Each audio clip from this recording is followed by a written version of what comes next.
कहानियाँ जीवन में बहुत मायने रखती हैं। कई बार बड़ी से बड़ी डिग्री भी ज्ञान नहीं देती और एक छोटी सी कहानी आपका जीवन बदल देती है। ऐसी ही और कहानियाँ सुनने के लिए आप हमारे एंड्रॉयड ऐप पॉकेट कहानियाँ को प्ले स्टोर से डाउनलोड कर सकते हैं, जिसका लिंक डिस्क्रिप्शन में आपको मिल जाएगा। चलिए आज अपनी पुरानी कहानी का पार्ट 2 शुरू करते हैं और उसी कहानी को आगे बढ़ाते हैं। अब तक कुसुम के ससुराल में सब कुछ ठीक चल रहा था, लेकिन उसे क्या पता था कि यह सन्नाटा आने वाले तूफान की दस्तक है। उन्हीं दिनों उसके पति अनिल को एक बाइक पसंद आ गई। कीमत लगभग 70,000 रुपये थी और अनिल के पास मात्र 20,000 रुपये थे। इसलिए उसने सोचा कि मैं अपने पापा से कुछ पैसे ले लूँगा और कुछ दोस्तों से लेकर इसे खरीद लूँगा। जिसके बाद उसने बाइक के लिए 10,000 रुपये बयाना दे दिया और 7 दिन के अंदर पूरी रकम देकर बाइक ले जाऊँगा, ये वादा कर दिया। अब जब वो घर पहुंचा तो उसे पता चला कि उसके पिता के पास ज़्यादा से ज़्यादा 15,000 रुपये होंगे। अब बाकी के बचे पैसे उधार लेने के लिए वो इधर उधर भटका, पर कहीं भी दाल नहीं गली। अब अनिल को अपने दानवीर ससुर का ख्याल आया, इसलिए अगले ही दिन वो अपनी बीवी कुसुम को लेकर मायके पहुंच गया।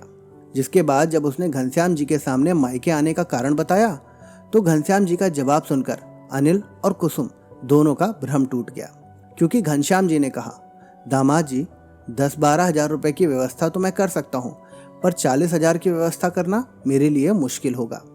ये सुनकर कुसुम का दिल भी उदास हो गया। वहीं अनिल को बयाने में दिए 10,000 रुपये भी डूबते हुए नजर आए, लेकिन बेटी दामाद आए थे, इसलिए एक से एक अच्छे खाने और अच्छी मेहमान नवाजी का प्रबंध किया जाने लगा। लेकिन अनिल का मन ससुराल में नहीं लगा, इसलिए उसने कुछ दिन बाद ससुराल में कहा कि मुझे इंदौर में कुछ काम है, इसलिए वहाँ से होकर लौटता हूँ। और वो ये कहकर वहाँ से निकल गया। वहाँ से इंदौर लगभग 150 किलोमीटर की दूरी पर था, इसलिए कुसुम ने जाते हुए उससे कहा, जल्दी लौटना, मैं तुम्हारा इंतज़ार करूँगी। अब अगली दोपहर हो गई, फिर अगले दिन की शाम ढल गई, पर अनिल इंदौर से वापस नहीं लौटा, जबकि उसे आज सुबह तक ही आ जाना चाहिए था। इसलिए कुसुम बार बार घड़ी देखती, लेकिन अब उसका मन घबराने लगा था और उसके मन में तरह तरह के ख्याल उमड़ रहे थे।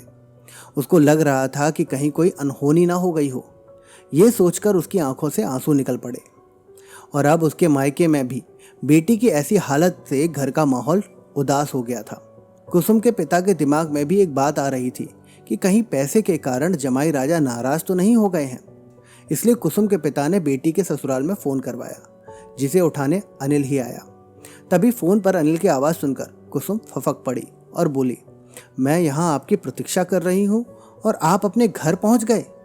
रोने की वजह से कुसुम बोल भी नहीं पा रही थी। तभी सामने से अनिल बोला, क्या करता वहाँ पर रुककर?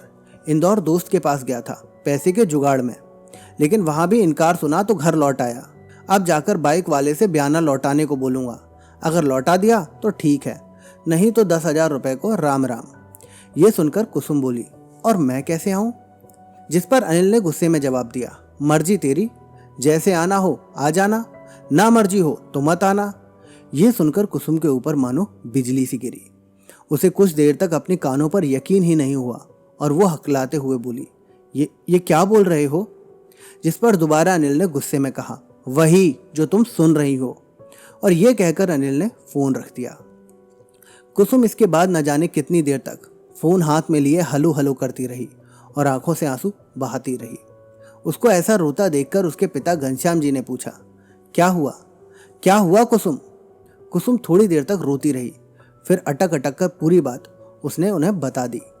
अब तो घर में जैसे कोहराम मच गया था। अनिल और उसके पूरे खानदान को कोसा जाने लगा, उन्हें गालियां दी जाने लगी। भिखमंगों के परिवार में बेटी ब्याह दी गई है जैसी बातें भी कही गई।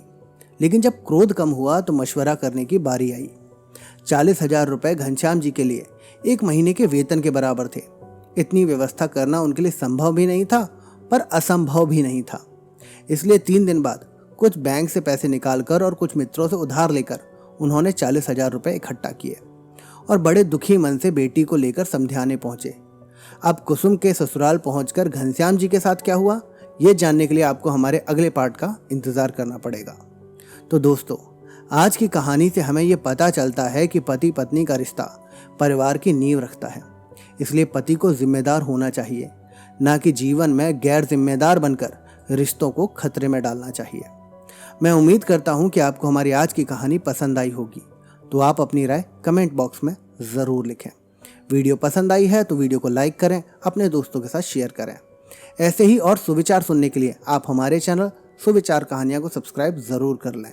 अब मैं आपसे विदा लेता हूँ, मिलूंगा आपसे अगले पार्ट में।